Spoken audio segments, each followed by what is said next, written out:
Jemaah ba'du. Rabbi sholli sadri wa yassir li amri wa hlul 'uqdatam min lisani yafqahu qawli.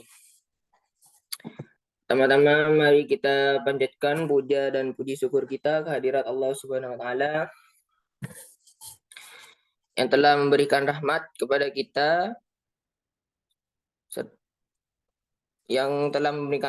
kita, sehingga kita dapat berkumpul dalam keadaan pagi yang hari ini dalam keadaan sehat walafiat dan lindungan Allah Subhanahu wa taala sebanyak. Kedua kalinya mari kita aturkan kehadirat Nabi Muhammad Sallallahu Alaihi Wasallam yang telah membawa kita dari jalan kesesatan menuju jalan yang terang benderang seperti sekarang ini. Pertama-tama yang terhormat kepada para kakak-kakak moderator baik dari Poltek dan dari UNED ataupun dari universitas lainnya yang tidak bisa saya sebutkan, dan juga teman-teman atau adik-adik para calon mahasiswa yang saya sayangi dan saya cintai semuanya. Saya di sini sebagai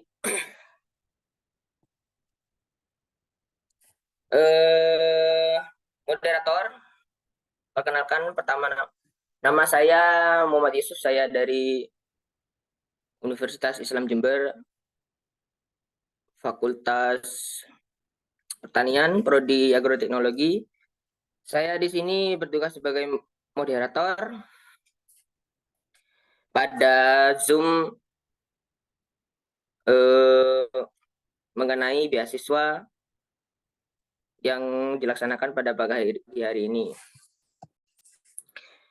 Baik, langsung saja kita mulai ya. Yang pertama, pemateri yang pertama yaitu akan disampaikan oleh Mbak Silvi. Waktu dan tempat kami persilahkan.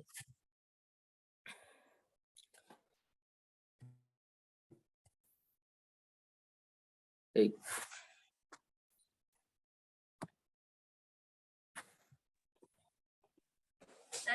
Masuk nggak suaraku? Sudah masuk, Mbak. Oke. Baik, selamat pagi buat adik-adik. Mungkin Mas, saya minta waktunya untuk dokumentasi terlebih dahulu ya mungkin. Oh, iya Mbak. Oke. Buat teman-teman bisa on cam. Ya, untuk teman-teman semua bisa dinyalakan semua kamera depannya. Karena kita akan melakukan sesi dokumentasi.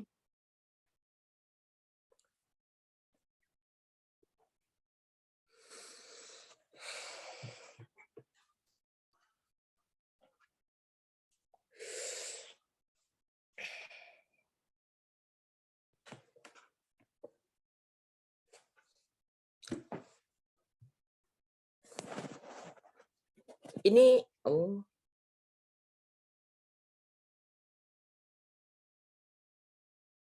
Ayo, mana nih adik-adik? Ini belum masuk semua ya? Kita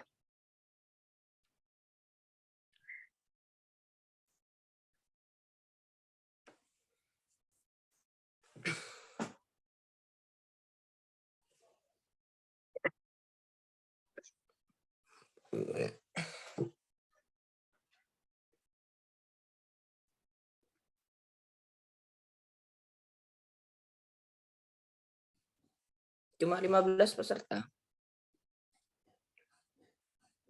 Oke, biar saya ya yang itu. Saya hitung 1, 2, 3. 1, 2, 3. Oke, terima kasih. Oke. Saya langsung saja ke materi. Bentar, mana share screen?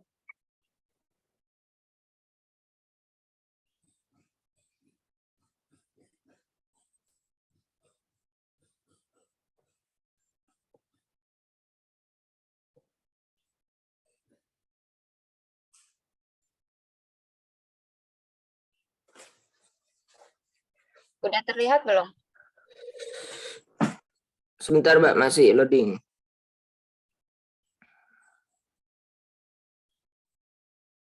Oke, sudah. Udah terlihat ya? Iya, sudah.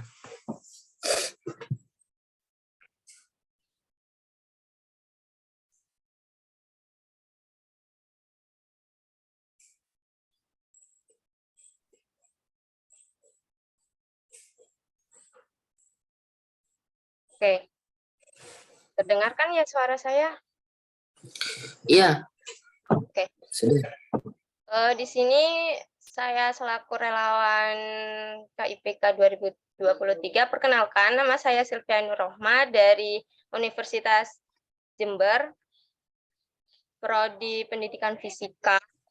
Oke, di sini mengingatkan kepada adik-adik untuk segera melakukan pembuatan akun SNPMB untuk melakukan seleksi masuk PTN ya. Mungkin dari sekolah sudah disampaikan dari guru BK masing-masing untuk mengenai pendaftaran masuk kuliah ya. Sudah disampaikan belum dari pihak sekolah? Gimana? Mungkin dari Waris Sukmawati, dari sekolahnya sudah disampaikan belum mengenai tata cara pendaftaran masuk ke PTN?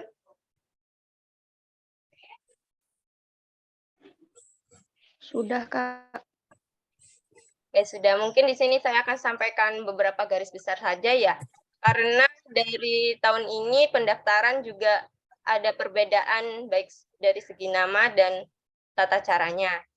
Untuk transformasi seleksi masuk PTN masih sama, ada 3, ada jalur prestasi, tes, dan juga mandiri. Perbedaannya untuk di jalur prestasi ini pada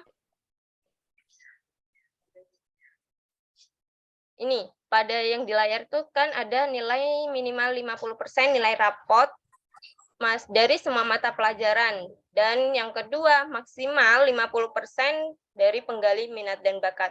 Jadi siswa itu dituntut untuk semua mata pelajaran itu bisa. Jadi kalian harus rajin-rajin belajar gitu ya teman-teman. Dan untuk proses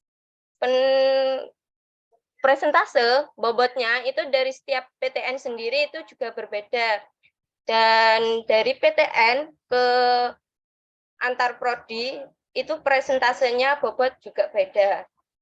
Lalu untuk di seleksi berdasarkan tes, perbedaannya dari tahun kemarin, kalau tahun kemarin ada TPA-nya ya, lah sekarang itu hanya tes skolastik dengan harapan siswa itu berfokus pada kemampuan penalaran dan pemecahan masalah.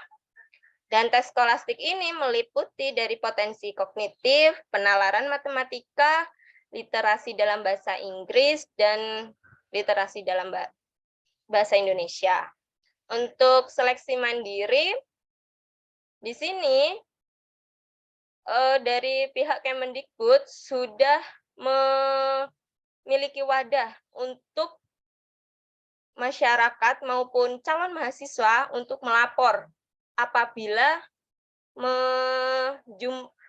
menemui beberapa pelanggaran-pelanggaran yang sudah ditetapkan dari aturan Kemendikbud untuk pendaftaran jalur mandiri. Jadi ada di website Kemendikbud lapor.go.id. Di sini untuk pelaksanaan jalur mandiri dari pihak PTN sendiri harus mewajibkan untuk melaporkan berapa jumlah mahasiswanya yang akan bisa masuk di program studi maupun fakultas. Dan yang kedua, untuk metode penilaiannya, calon mahasiswa itu ada tes secara mandiri, kerjasama tes melalui konsorsium perguruan tinggi, memanfaatkan nilai dari hasil seleksi nasional berdasarkan tes dan atau metode penilaian calon mahasiswa lainnya yang diperlukan. Dan juga dari PTN itu untuk kisaran penentuan biaya juga akan disampaikan dari pihak PTN masing-masing. Dan yang keempat, calon mahasiswa atau masyarakat dapat melaporkan melalui kanal pelaporan Kemendikbud itu untuk permasalahan ataupun pelanggaran peraturan dalam proses seleksi mandiri ini. Mungkin untuk selanjutnya kita lanjut ke materi mekanisme KIPK. Sudah terlihat ya?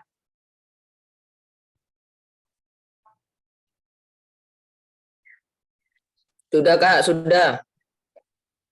Oke, untuk mekanisme beasiswa KIP kuliah, ini saya dapat dari yang tahun lalu, dari Kak Adit ya. Secara resminya itu insya Allah di tanggal 7 Februari 2023 semua mekanisme pendaftaran pedomannya itu akan muncul. Jadi kurang lebih ini bakal sama. Oke, beasiswa KIPK ini tentunya kita juga dapat bantuan biaya hidup dan UKT. Kalau di tahunnya saya itu bantuan biaya hidup 4.200.000 dan UKT 2.100.000 apa 2.400.000 gitu ya, saya lupa. Dan lanjut untuk pendaftaran persyaratannya tentu lulusan SMA maupun SMK. Terus lulus seleksi penerimaan mahasiswa baru baik dari perguruan tinggi akademik maupun vokasi. Yang ketiga, memiliki keterbatasan ekonomi. Untuk syarat bukti keterbatasan ekonomi ini biasanya ada berasal dari keluarga yang program PKH, KKS, lalu memiliki kartu Indonesia Pintar, dan juga mahasiswa dari panti sosial maupun panti asuhan. Dan biasanya kalau di pendaftaran KIP ini ada syarat untuk mahasiswa itu dari keluarganya masuk data terpadu kesejahteraan sosial atau DTKS. Alur pendaftarannya sendiri, yang pertama kalian bisa kunjungi di laman KIPK Kuliah Kemendikbud.go.id ataupun bisa melalui KIP Kuliah Mobile Apps yang dapat diunduh di Play Store. Nanti kalian akan diarahkan untuk mengisi beberapa data, baik data ekonomi, data pribadi, dan setelah itu akan nanti divalidasi dari Dapodik Kemendikbudristek, dan selanjutnya akan ada kode akses yang dikirim melalui email, lalu ada proses finalisasi untuk melengkapi berkas pendaftaran KIP kuliah dan memiliki jenis seleksi yang akan diikuti, baik itu dari jalur prestasi, tes maupun mandiri. Dan lanjut di langkah ke-6 itu ada akan seleksi PT. Sini siswa akan menyelesaikan proses pendaftaran di portal ataupun sistem informasi sesuai jalur dipilih pada seleksi nasional atau seleksi masuk di perguruan tinggi. Dan yang ketujuh akan ada verifikasi PT.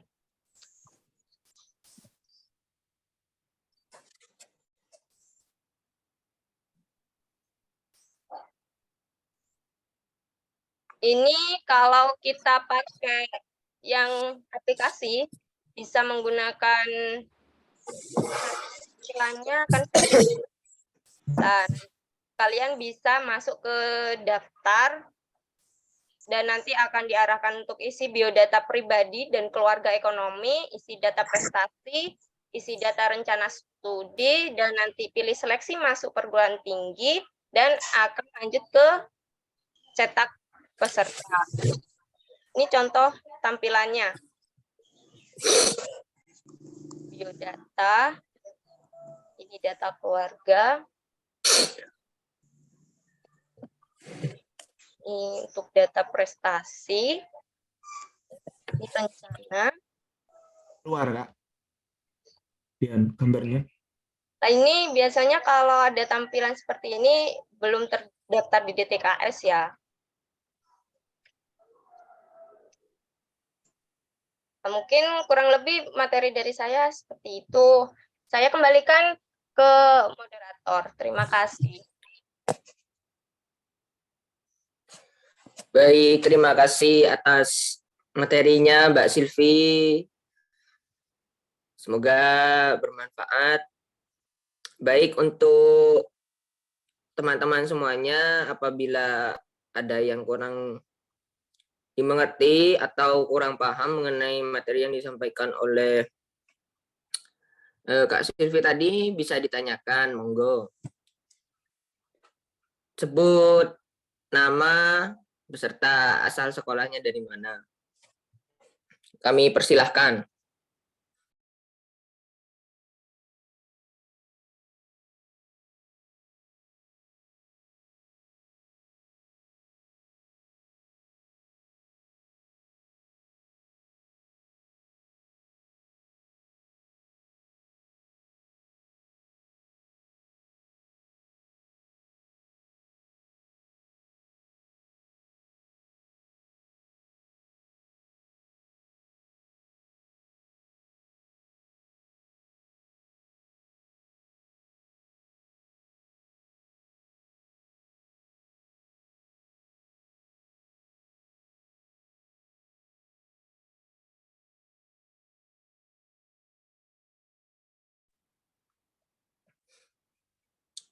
Baik,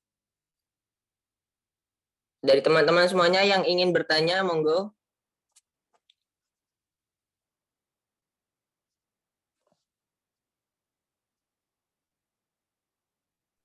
Keluarkan suara saya ya, teman-teman semuanya. Dengar, Kak, dengar. Ya. Mungkin teman-teman itu sudah paham ya. Apakah sudah dipahami atau sudah mengerti dari materi yang tadi disampaikan? Atau ada yang kurang paham? Monggo ditanyakan. Santai aja teman-teman, ini kita sharing-sharing kok ya. Jadi tidak usah malu-malu.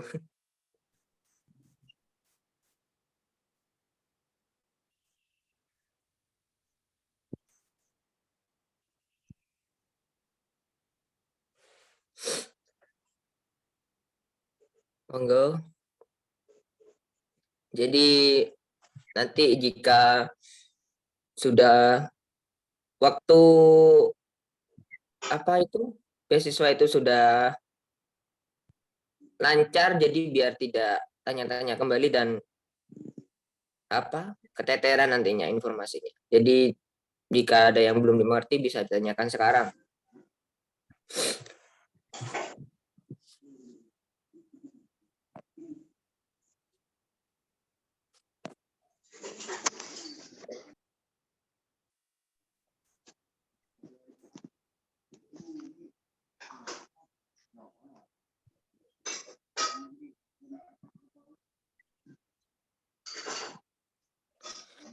Baik, jika mungkin sudah cukup mengerti semua ya materi yang disampaikan Kak Silvi tadi.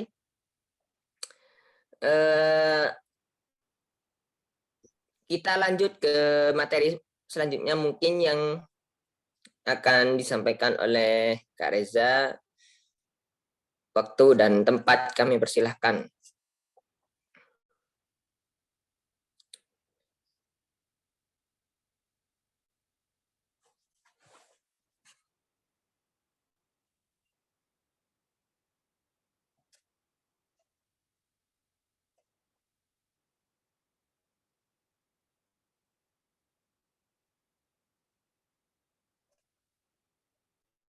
Ya.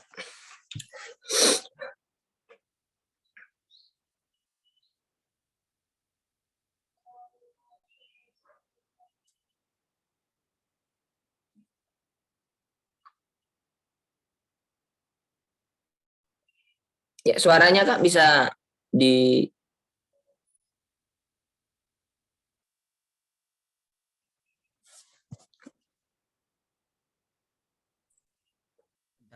Sebentar. Apakah sudah kelihatan Sudah. Sudah.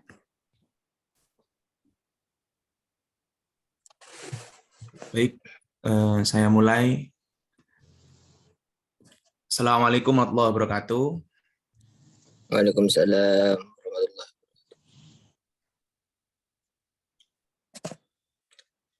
Pada kesempatan pagi hari ini, saya sudah ingin menyampaikan beberapa hal yang itu mungkin sangat penting bagi adik-adik yang mau berkuliah.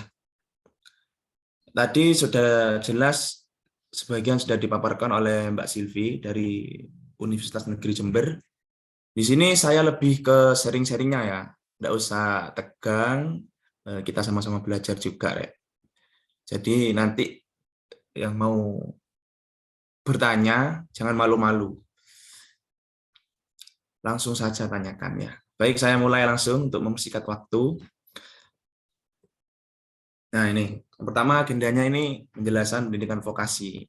Nah saya lebih ke jelaskan perbedaan antara vokasi dan univ. Nah, mungkin adik-adik belum mengerti ya. Terus diploma dengan diploma dengan sarjana ini S1, terus alur pendaftaran beasiswa bidik misi di PTN vokasi gitu. Cuman yang poin 4 ini tadi sudah cukup jelas yang dijelaskan oleh Mbak Silvi, cuman saya menambahkan sedikit aja. Nah ini, pendidikan vokasi. Mungkin yang dari SMA belum mengerti ya, apa itu vokasi, pendidikan vokasi. Kalau yang dari SMK, ya kemungkinan sudah tahu ya. Apa ada yang dari SMK di sini? SMK?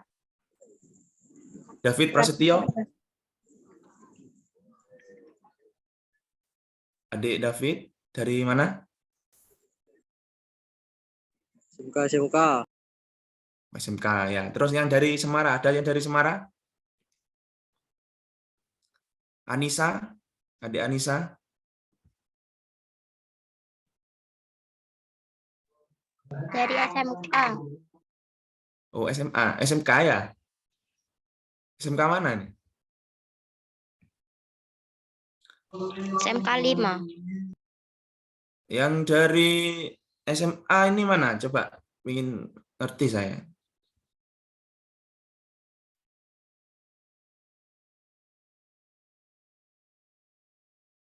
Dari SMA? Oh, mungkin masih fokus mendengarkan ya.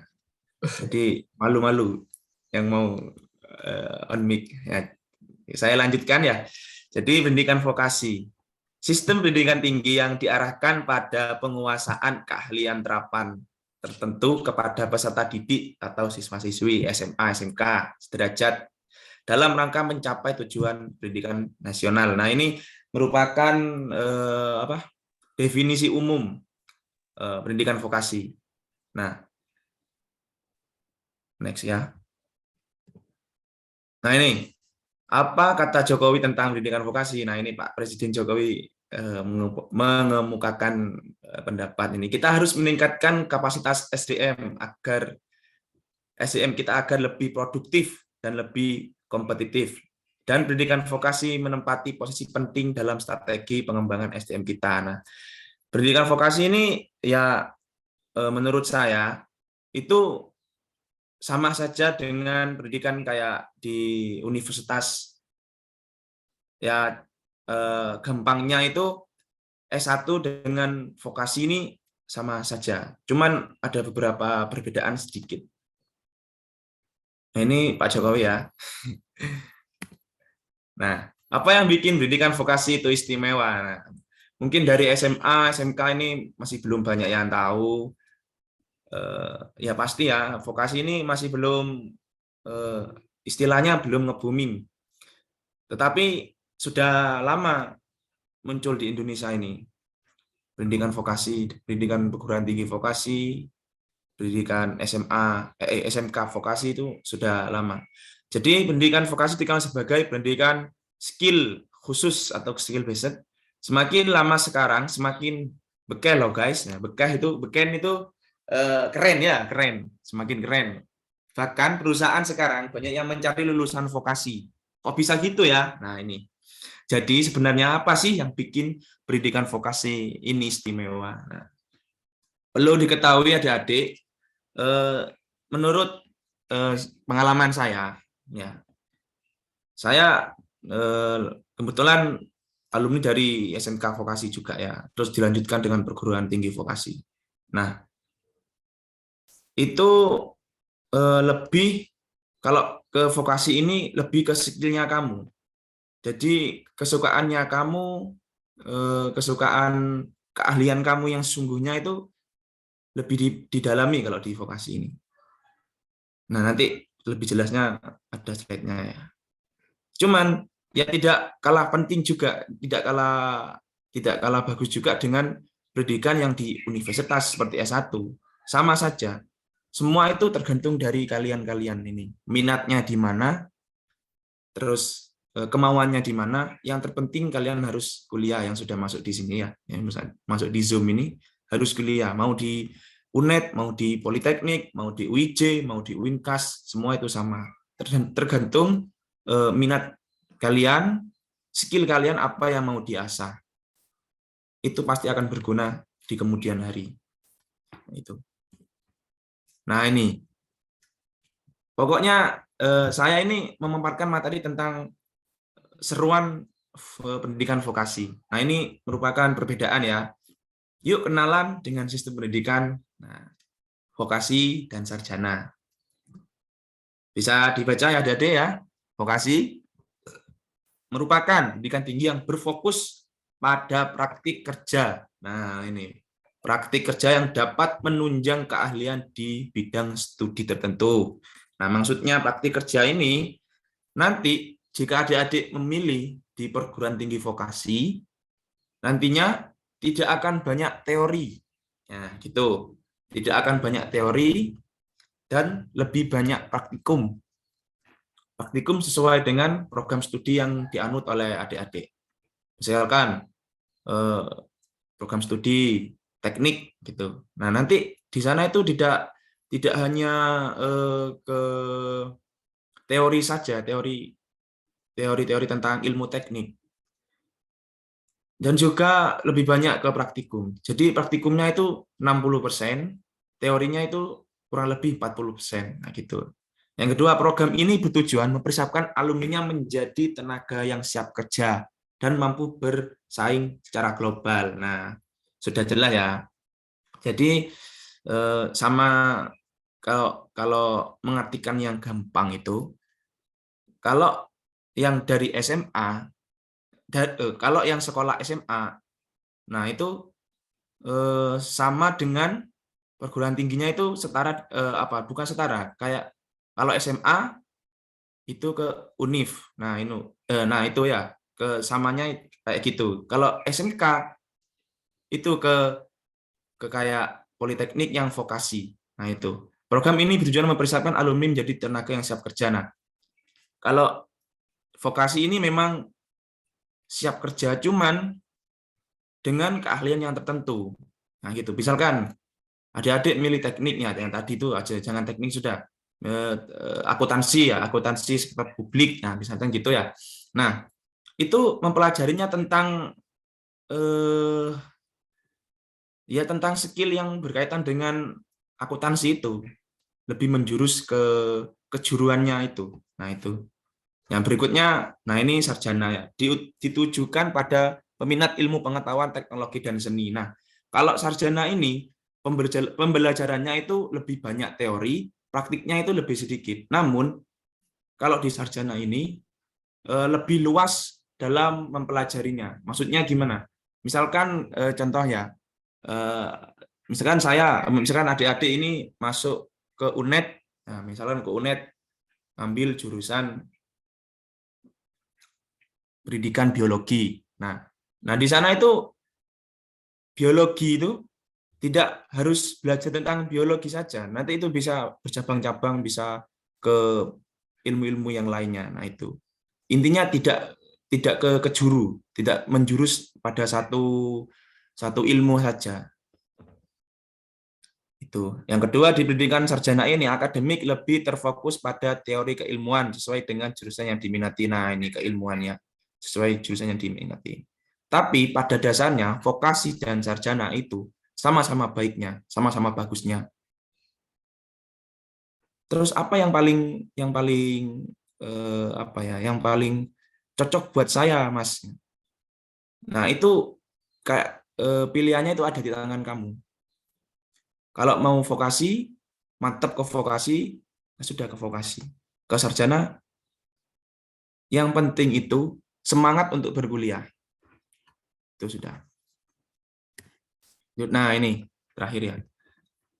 Oh ya, sebelum ke sini ya, mungkin ada adik juga belum tahu apa perbedaannya diploma dengan sarjana S1 ya, atau strata 1. Nah, kalau diploma itu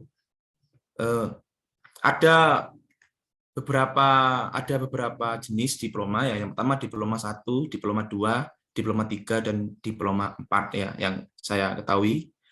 Nah, kalau di diploma itu sekarang sudah ada yang namanya diploma 4 ya. Diploma 4 itu sudah setara dengan sarjana S1. Nah, jika adik-adik ini misalkan mau daftar di pendidikan tinggi vokasi ya. Nah, di situ ada tulisannya D4 teknik sipil. Nah, itu sudah setara dengan S1. Jadi nanti jika lulus mendapatkan gelar STRP, sarjana terapan, sarjana terapan teknik. Nah, gitu. Sama saja kalau di sarjana S1 berarti sarjana teknik ST. Nah, gitu. Contohnya seperti itu. Nah, sekarang jangan beranggapan adik-adik, kok diploma? Oh, diploma ini hanya D3. D3 ini kan bukan S1. Kurang tinggi sekolahnya, kuliahnya. Enggak, sekarang itu sudah ada D4 sama setara dengan S1. Nah, kalau D3, nah itu mendapatkan gelar AMD, ahli madya. Nah, itu baru di bawahnya sarjana S1 atau di bawahnya sarjana terapan. Nah, gitu. Jadi seperti itu. Nah, ini yang terakhir ya, alur pendaftaran bidik misi KIPK. Nah, kalau pengalaman saya, nah kan sudah dijelaskan sedikit ya. Ini saya menjelaskan sedikit saja karena tadi sudah dijelaskan cukup oleh Mbak Silvi ya. Ini berdasarkan pengalaman saya ya. Dulu waktu saya mau daftar di perguruan tinggi, nah itu nanti biasanya masuk di webnya KIPK itu, yang harus disiapkan itu mulai sekarang sudah harus disiapkan adik-adik. Dari persyaratannya itu mulai dari NISN-nya kalian itu harus dicek mulai sekarang. Soalnya kalau ada kekeliruan itu masih bisa diperbaiki. Soalnya agak rumit biasanya kalau NISN-nya itu salah itu. Kemudian yang pertama itu ya, yang kedua itu siapkan dokumen-dokumen penting seperti KTP. Kalau ada KTP, ya KTP. Kalau misalkan masih belum, kartu pelajar atau kartu yang buat anak-anak itu kan, yang biasanya yang belum bisa buat KTP kan di bawah umur 18 kalau nggak salah ya. Nah itu. Terus siapkan buku nikahnya orang tuanya. Terus kakak, kartu keluarga. Nah itu. Wabil khusus untuk teman-teman yang sudah punya kartu KIP, kartu Indonesia Pintar. Nah ini perlu perlu diperhatikan ya. Bagi teman-teman yang sudah punya kartu, nah itu jangan disia-siakan, Rek. Ini merupakan tiket buat kalian untuk melanjutkan ke perguruan tinggi negeri atau swasta. Bisa universitas, bisa politeknik. Ini kamu harus kalau punya kartu kayak gini mulai SMK atau SMA itu harus dilanjutkan.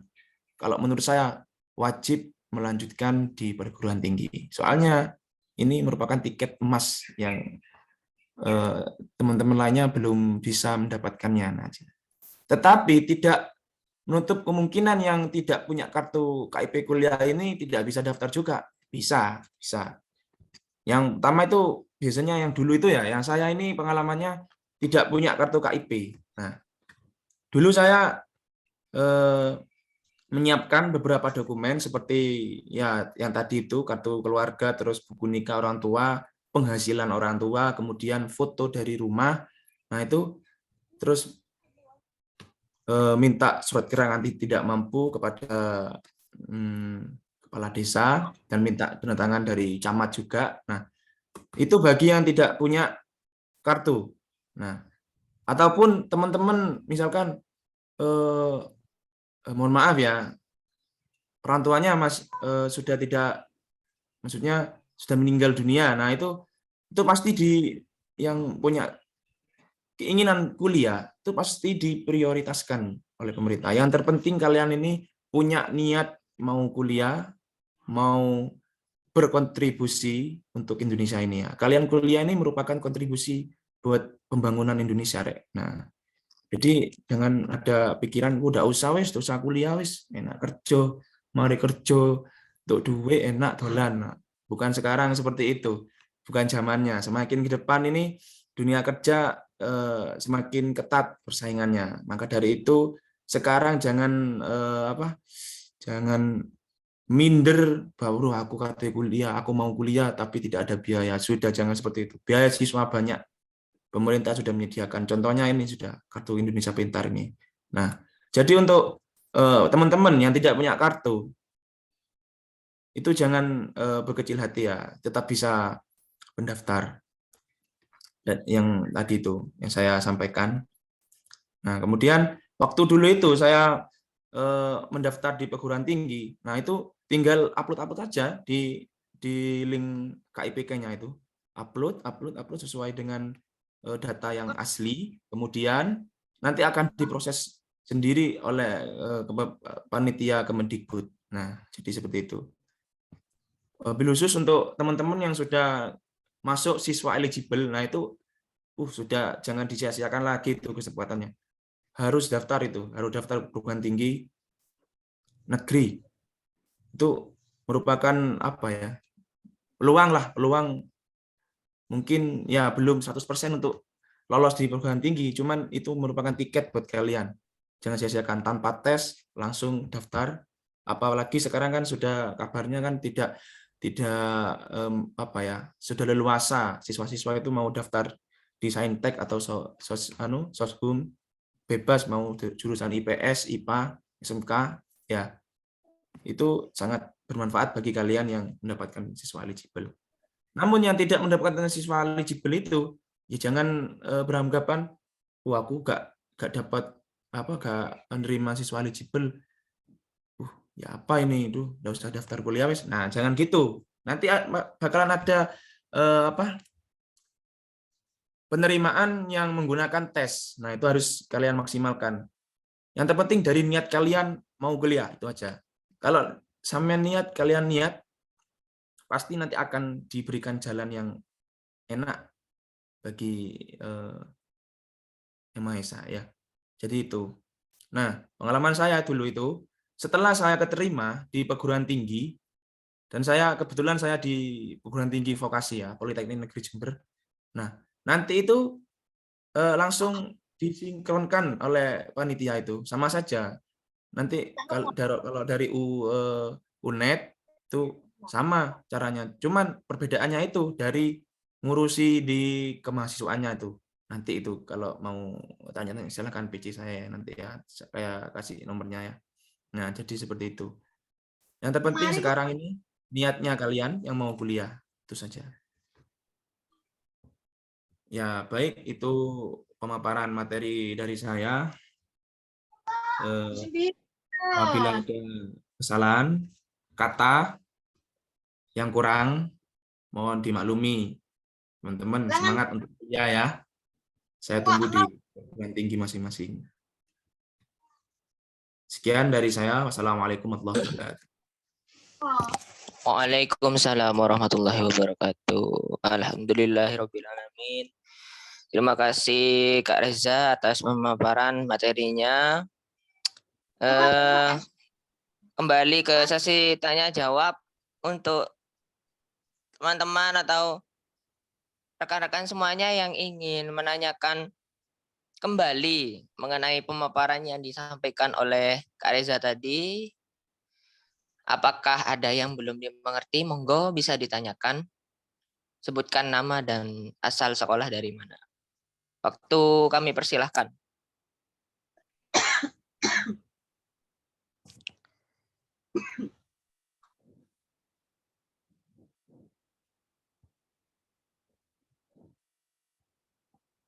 Ya. Suara saya ada? Ada Kak. Ya. Mari teman-teman tidak usah malu atau minder, kita ini sama-sama cari ilmu, sama-sama cari pengalaman, sharing-sharing, jadi tidak usah malu, monggo.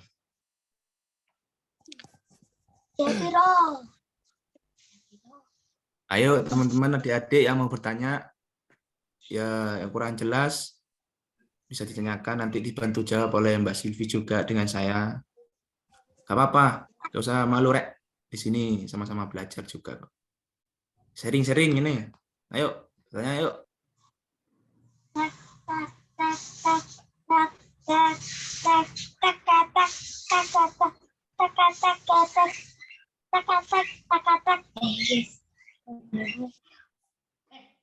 Ya, ini mungkin ini di monggo yang mau bertanya, tidak apa-apa, ayo. Tidak usah malu teman-teman.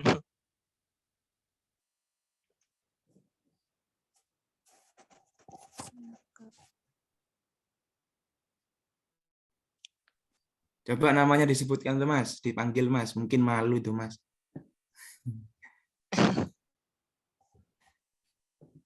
Ini yang saya cukup kenal ini.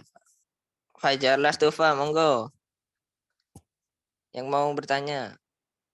Atau Sudah paham? Anissa.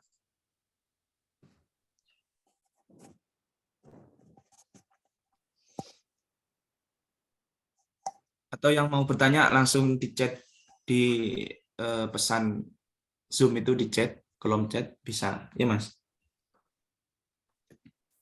Ya, bisa dicek di ini pesan Zoom-nya bagi teman-teman yang ingin bertanya langsung. Dari materi yang disampaikan oleh Mas Reza tadi.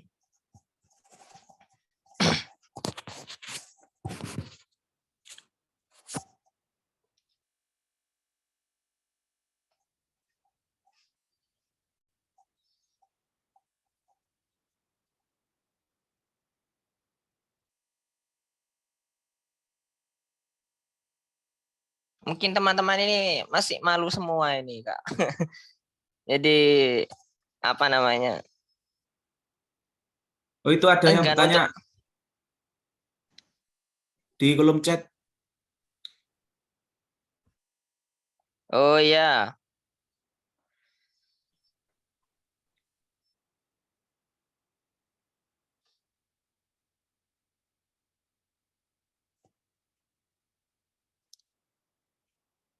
Ya, untuk Mbak Fajar Lastufa, pertanyaannya. Waktu pendaftarannya kapan ya, Kak? Monggo bisa dijawab. Maksudnya ini pendaftaran apa ini? Pendaftaran yang mana? KIPK atau perguruan tinggi? KIPK. Oh, KIPK ya.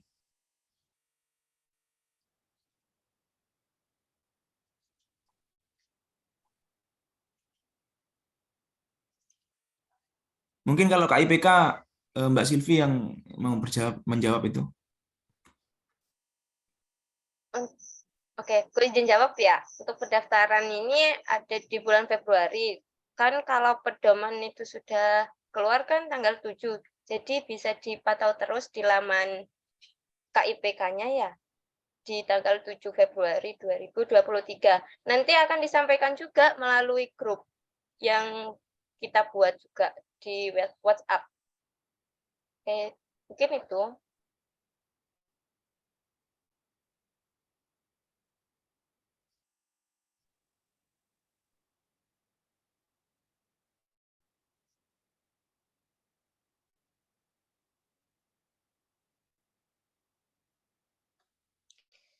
Ya, apakah sudah jelas dari penjelasan barusan, Mbak Fajar? Atau Oke, siap. Terima kasih. Mungkin ada teman-teman yang ingin bertanya lagi, monggo. Tidak usah malu. Permisi Kak, saya izin bertanya. Ya, sebutkan nama dan asal sekolahnya, Mbak. Saya Afril dari SMK 5 Jember. Oke, monggo. Izin bertanya untuk di Politeknik Negeri Jember ya, untuk penerimaan KIPK-nya itu hanya pada jalur SNBT dan SNBP apa PMDK juga? Katanya PMDK itu nggak bisa dapat KIPK ya?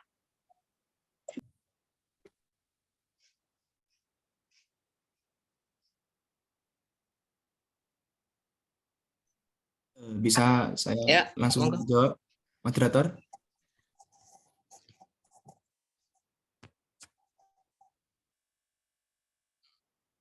Bisa langsung dijawab ini? Ya, monggo. Kalau monggo langsung dijawab. Ya, terima kasih Ade Afril ya dari SMK 5 ya. Soalnya kan ini berbau dengan Politeknik ya. Jadi tadi pertanyaannya apakah bisa jalur PNDKPA dan selain jalur prestasi apakah bisa daftar KIPK gitu ya? Ya Kak. Nah, berdasarkan yang saya alami atau pengalaman saya ya, kalau pendaftaran KIPK di jalur prestasi itu memang sudah diprioritaskan. Nah, itu istilahnya. Cuman itu tidak hanya di jalur itu aja. Nanti ada kayak yang di jalur berbasis kayak apa? Berbasis tes apa yang sekarang itu istilahnya itu. Kalau dulu itu senam PTN, SBMPTN. Nah, kalau sekarang yang terbaru itu saya lupa namanya itu jalurnya apa. Terus itu SNBT. Nah, itu SMBT ya. Nah, itu bisa juga daftar lewat situ. Terus bisa juga lewat Mandiri juga, Mandiri yang dari Kemendikbud RI itu. Nanti intinya gini, kalau daftar KIPK, kamu kan nanti masuk di akunnya SMBT itu ya. Nah, nanti di situ kan kalian mau daftar jalur mana, misalkan berbasis prestasi. Nah, itu nanti di laman KIPK-nya itu ada pemberitahuannya, ada kayak keterangannya. Jalur ini, misalkan jalur prestasi, terus jalur berupa tes, jalur mandiri. Nah, gitu. Kalau dulu saya gitu. Nah, kebetulan saya kan keterima di jalur prestasi dulu itu ya. Berarti langsung saya sinkronkan data saya melalui web itu. Kemudian nanti tinggal menunggu aja sudah, Dek. Tinggal menunggu sampai diproses oleh panitia Kemendikbud itu. Misalkan adik-adik juga kena nih di perguruan tinggi lewat jalur tes. Nah, itu langsung disinkronkan saja melalui laman KIPK-nya itu. Nanti akan disinkron otomatis oleh panitia. Begitupun jalur mandiri. Nah, seperti itu. Jadi, tidak hanya jalur prestasi yang bisa daftar KIPK, jalur tes, jalur mandiri juga bisa. Nah, itu. Kalau untuk jalur PMDK-PA, nah ini ya. Soalnya kan memang di Politeknik Negeri Jember itu jalur PMDKPA ini khusus ya, maksudnya khusus dari kampusnya sendiri. Nah, itu kemungkinan ya, ini kemungkinan apa ya, 60% lah bisa daftar lagi di KIPK.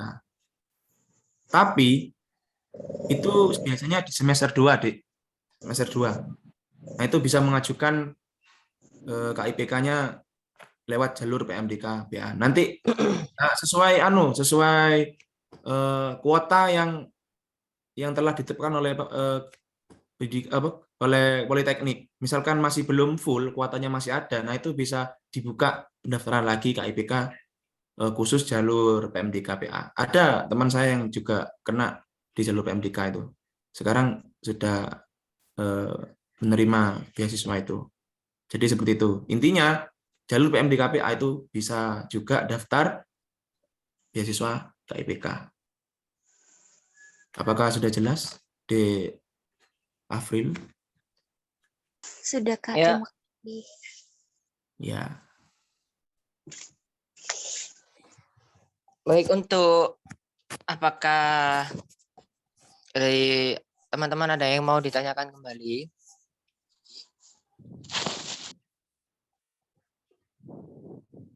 Tadi Afan, atas nama Afan yang angkat tangan tadi.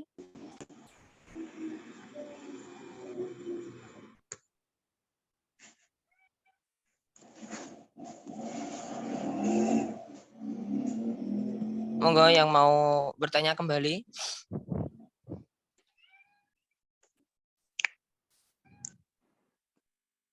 Dari materi yang Mas Reza tadi, ada yang mengerti?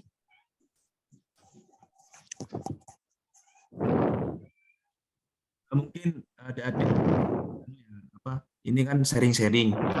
Bisa tanya-tanya ke Mbak Silvi juga yang dari UNED itu seperti apa prosedurnya, nah, gitu. Bisa dari Mas Yusuf ya juga bisa, itu dari UIJ. Daftar KIPK-nya itu bagaimana. Nah, itu ya. Mungkin di sini pasti nggak ke Politeknik semua kan. Ke UNED kan masih ada. Nah, itu silakan bertanya juga ya, Raya. Jangan hanya terpaku dalam itu. Terima kasih.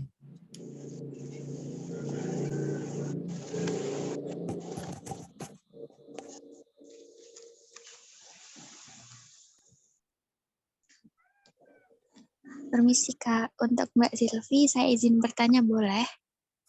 Ya, mari. Jadi untuk syarat KIPK-nya kan harus ini punya kartu bantuan atau surat-surat yang mendukung. Nah, itu kalau saya Kak gak pernah dapat bantuan terus gak pernah dapat KIP juga, gimana ya? Terima kasih. Oke, terima kasih atas pertanyaannya ya. Kan tadi sudah disampaikan dari Kak Reza Aris tuh, kalau kita nggak dapet program kartu-kartu gitu kayak KIP, PKH, KKS, itu sama seperti saya. Saya juga peserta KIP 2020 tidak mendapatkan bantuan seperti itu. Jadi kita meminta surat keterangan tidak mampu. Kalau saya sendiri tahun lalu itu dari desa, terus saya juga minta ke RT RW. Itu saja sih kalau persyaratannya waktu itu. Terus nanti akan bisa kok tetap meskipun tidak memiliki kartu KIP itu kalian dibuka luas dari Puslap dari Kemendikbud untuk mendaftar beasiswa ini. Tuh. Mungkin itu yang bisa saya sampaikan. Ya. Sedikit tambahan dari saya, kalau dulu saya kalau ingin mengajukan apa namanya itu KIPK, itu pertama tadi ya benar tadi dari desa. Dulu saya itu bikin surat KTM ya, istilahnya itu KTM kalau nggak salah. SKTM ya. Ya, itu pertama itu saya ke RT dulu. Jadi setelah itu bikin surat pengantar ke RW. Ya kalau nggak apa namanya Pak Kampung gitu ya. Setelah itu ke desa. Ya desa maksudnya di kantor desanya ya. Jadi langsung datang ke sana ke kantor desanya. Bilang gini ke petugas yang di sana bikin surat pengantar untuk pendaftaran KIP kuliah di universitas mana gitu. Mungkin syaratnya KTP KK itu saja. Nah setelah itu ada yang katanya teman-teman itu langsung ke kantor kecamatan setelah desa. Ya. Setelah itu tapi saya waktu itu langsung ke kemana itu ya? Iya, langsung kantor kecamatan kalau nggak salah itu. Langsung kantor kecamatan, habis itu sudah langsung sudah jadi itu surat pengantarnya. Nah, tinggal proses selanjutnya berlanjut itu di kampus. Jadi gitu. Ini mungkin sedikit dari saya. Untuk teman-teman yang ingin bertanya kembali dari materi tadi, baik dari Mas Reza atau Mbak Sylvia mengenai materi tadi. Kak, mohon maaf sebelumnya Kak. Saya mau tanya. Iya. Kalau Dari kalau seandainya belum buat KTP itu gimana Kak? Nggak apa-apa Kak?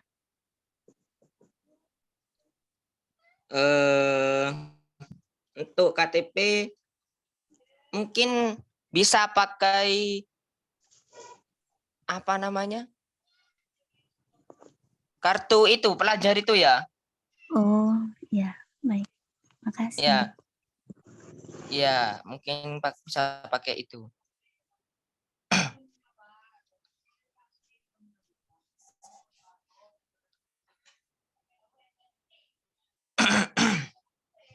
Ya, ada yang ditanyakan kembali dari teman-teman semua? Di para audien?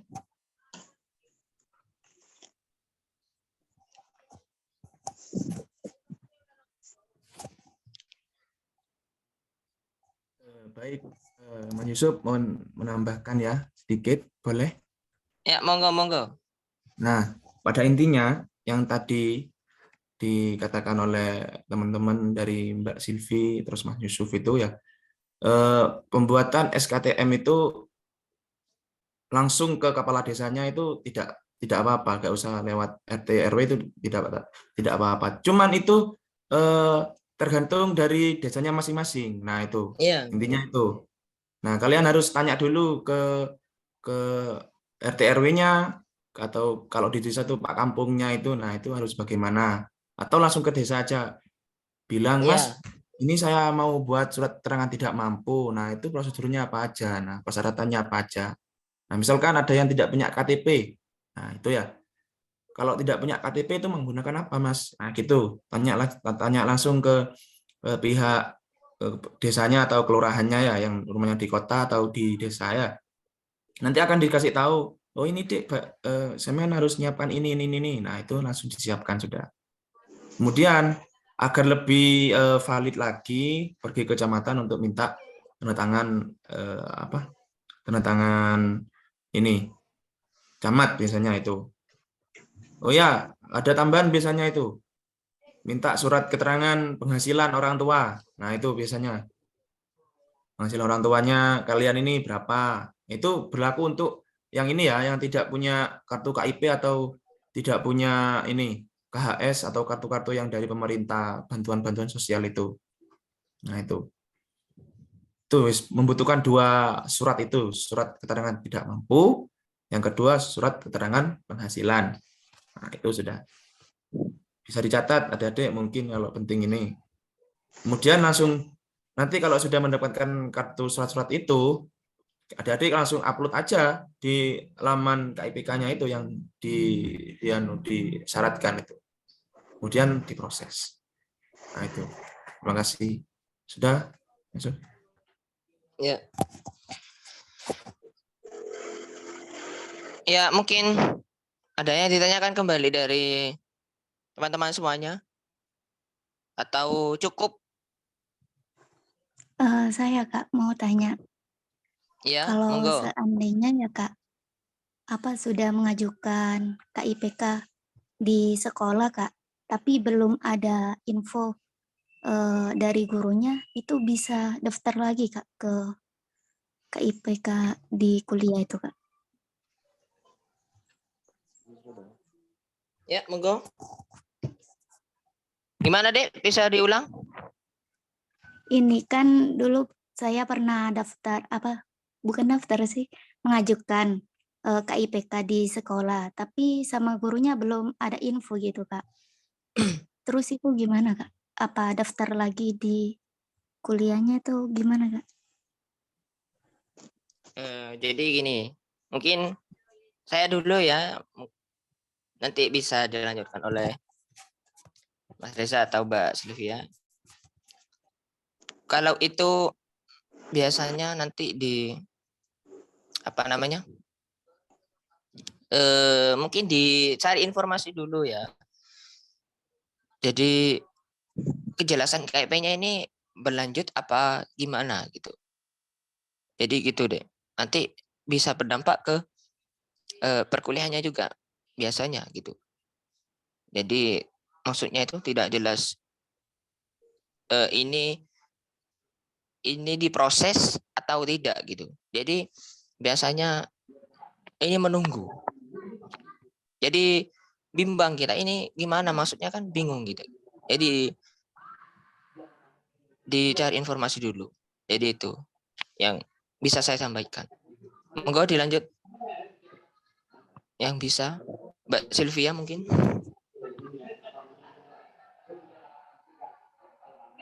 Mungkin kurang lebihnya sama ya seperti Mas Yusuf. Itu pastikan dulu ke pihak BK ya. Biasanya saya kalau yang BK lanjut ke kemahasiswaan gitu. Lah nanti kalau sudah tahu hasilnya, kalau belum didaftarkan nanti siapa ada yang tanya tadi ya?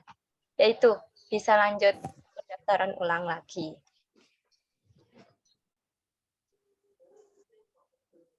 Ya, cukup. Dek. Iya Kak, terima kasih. Alhamdulillah. Kak, ini ada yang tanya melalui chat pribadi ke saya ya, mengenai pembiayaan, biaya mengenai ekonomi keluarga. Jadi, saya terlupa tadi nggak menyampaikan.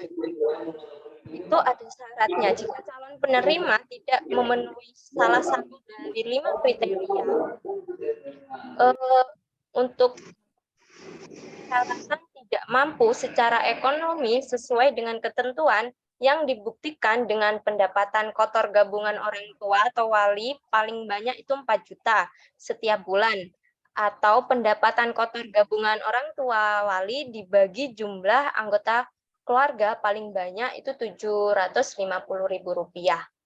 Jadi buat kalian kalau ada perekonomian yang sekitar itu, insya Allah masih bisa untuk mendapatkan beasiswa KIPK ini. Tuh.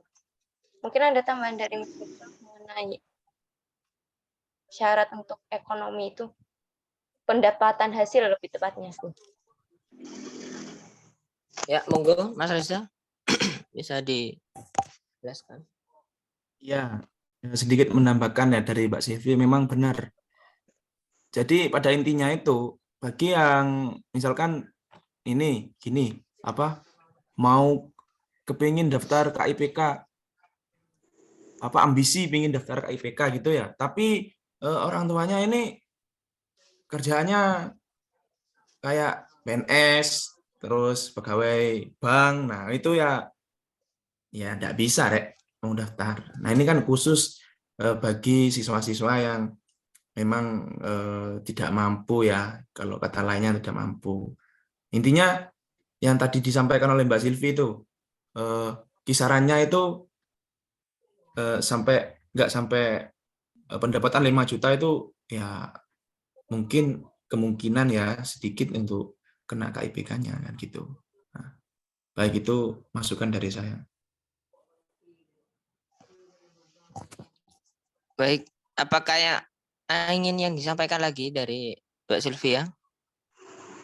Ya, cukup. Ya, mungkin cukup untuk yang bertanya. Itu Kak, di kolom chat ada Kak. Cukup jelas ya.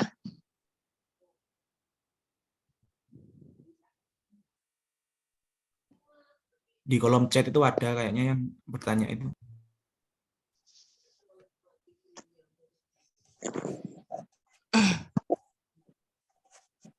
Oh iya, Ya, ini ada yang bertanya, apakah KIPK ini bisa dicabut sewaktu-waktu, Kak? Ya, pertanyaannya bisa. Bisa, karena KIPK ini kan apa namanya?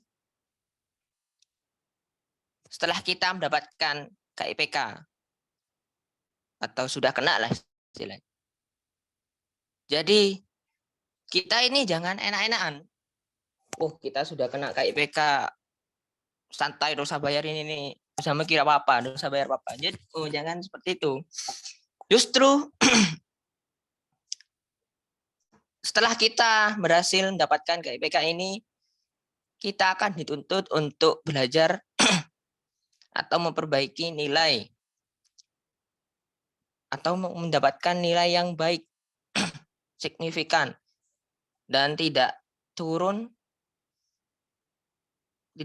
maksudnya itu tetap. Jadi prestasinya itu harus diutamakan, baik nilai dan prestasi apapun itu. Ya, mungkin ini bisa dilanjutkan Mbak Sylvia atau Mas Reza. Dari saya cukup, Mas. Ya, kalau dari saya ya, apakah KIPK ini bisa dicabut sewaktu-waktu? Ya benar kata Mas Yusuf tadi, bisa. Kalau kalian sudah diterima di beasiswa KIPK ini, jangan enak-enakan, dapat beasiswa KIPK, enak, tiap bulan dapat uang, terus UKT, UKT gratis, enak sudah, healing terus. Nah, jangan seperti itu, Rek. Nanti kalau misalkan sudah dapat KIPK, nah ini ya nanti ada ketentuannya, ada kayak kewajibannya kalian sebagai mahasiswa KIPK itu seperti apa. Nah itu terutama bagi nilai ya, untuk nilainya itu ada kisaran nilainya itu harus berapa, harus di standarnya itu berapa dari Kemendikbud itu nanti ada monitoring ya. Jadi jangan enak-enakan pas kena KIPK sudah enak buat beli-beli yang tidak bermanfaat. Nah. Jadi seperti itu. Ya, apakah cukup, Mas Reza? Cukup.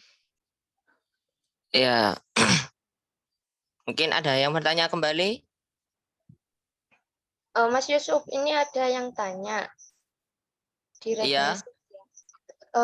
Kak mau tanya, nanti kalau semisal daftar KIPK, kan biasanya dimintai foto rumah. Nah, sedangkan rumah saya yang ditinggali itu dari belum pecah akte tanahnya. Jadi gimana ya, Kak? Bisa diulang, Mbak Sylvia? Jadi gini, kan di KIPK waktu daftar itu ada foto rumah, Kak. Iya. Sedangkan rumahnya sendiri yang ditinggali belum pecah akte tanah. Jadi gimana itu? untuk KIP. Baik, mungkin monggo Mas Reza bisa menjawab. Oh ya, ini maksudnya kan belum pecah akte tanah itu, anak itu sedang apa, tempat tinggal sama siapa? Tinggal sama siapa, Mbak? Maksudnya masih berkumpul keluarga besar atau gimana itu? Mungkin dari cerita ya, bisa on mic. Jelita. Oh ya, nah, jelasin langsung.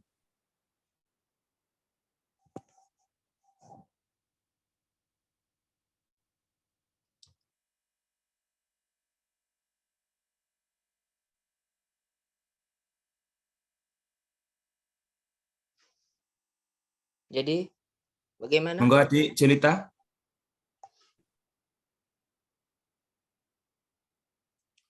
Monggo Mbak Jelita bisa.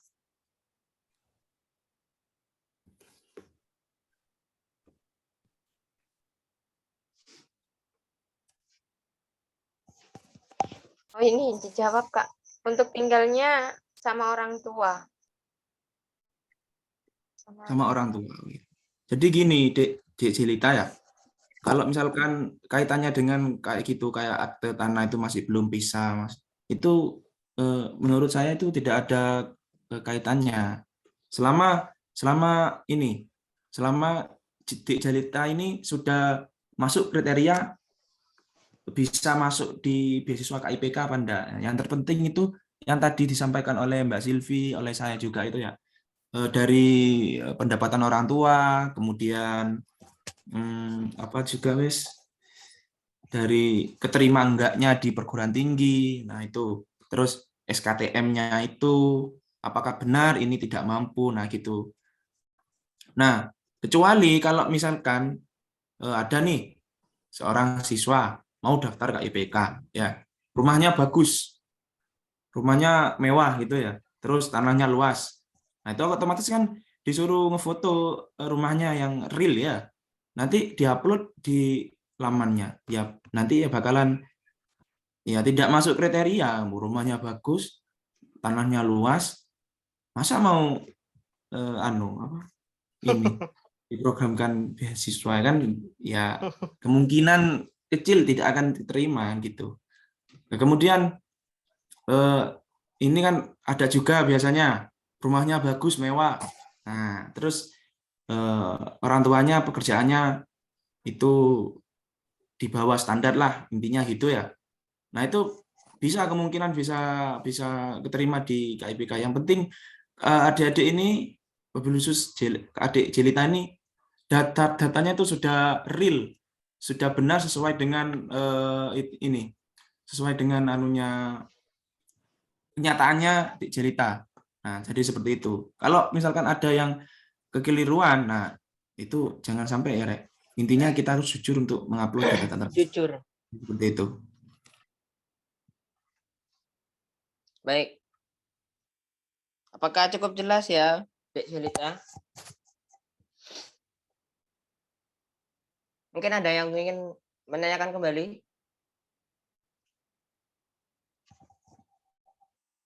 Dari pemaparan tadi? Baik, cukup jelas.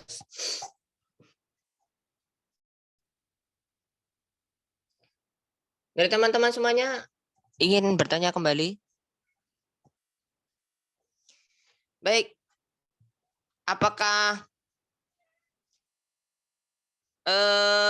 dari materi pertama tadi yang disampaikan oleh Mbak Sylvia ataupun Mas Reza tadi ada yang belum dipahami atau belum dimengerti?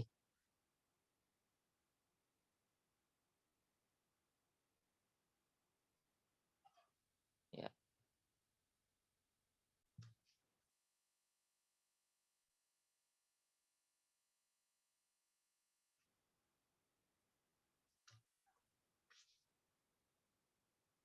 Ya, mungkin teman-teman semuanya ingin Untuk mengisi apa namanya? Absensi ya. Ini saya kirim di kolom chatnya untuk mengisi absensi dari teman-teman semuanya yang berpartisipasi dalam Zoom pagi hari ini.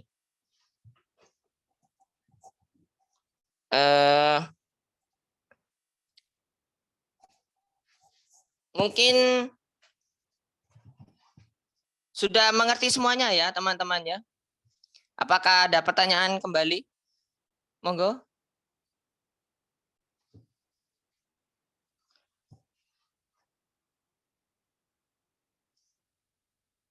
Mungkin bisa bertanya di grup nantinya.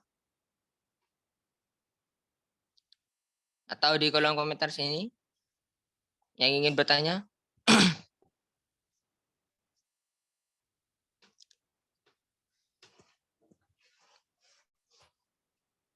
Untuk teman-teman semuanya, saya rasa Zoom pagi hari ini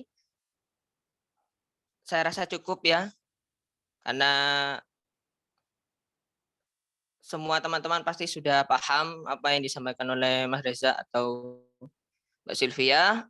Semoga ilmunya bermanfaat semuanya dan teman-teman semuanya bisa lancar kuliahnya nanti. Amin. Dan bisa mendapatkan KIP sesuai yang dicita-citakan semuanya. Ya, mungkin ini saja yang bisa saya sampaikan. Apabila ada kesalahan kata ataupun tingkah laku saya atau dari pemateri semuanya, saya pribadi mohon maaf yang sebesar-besarnya teman-teman semuanya. Semoga dalam pertemuan hari ini bisa mendapatkan ridho dari Allah Subhanahu wa taala. Amin. Untuk acara kali ini mari kita tutup dengan bacaan doa kafaratul majelis. Subhanakallahumma wa bihamdika astaghfiruka wa atubu ilaik. Wabillahi taufiq wal hidayah. Wassalamualaikum warahmatullahi wabarakatuh. Waalaikumsalam warahmatullahi wabarakatuh. Waalaikumsalam warahmatullahi wabarakatuh. Ya, semangat teman-teman semuanya. Semangat. Jangan lupa absen. Ya, jangan lupa absensinya diisi ya di grup. Saya sudah kirim itu linknya. Monggo diisi.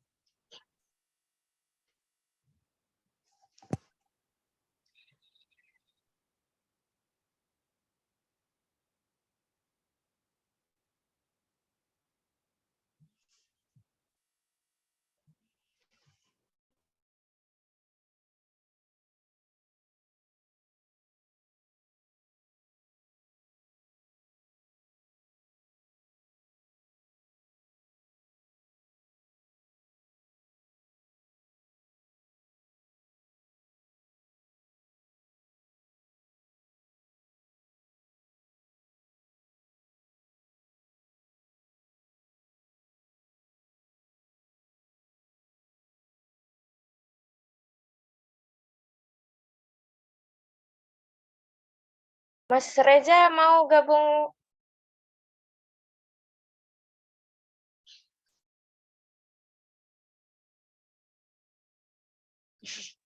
Coba ya guys.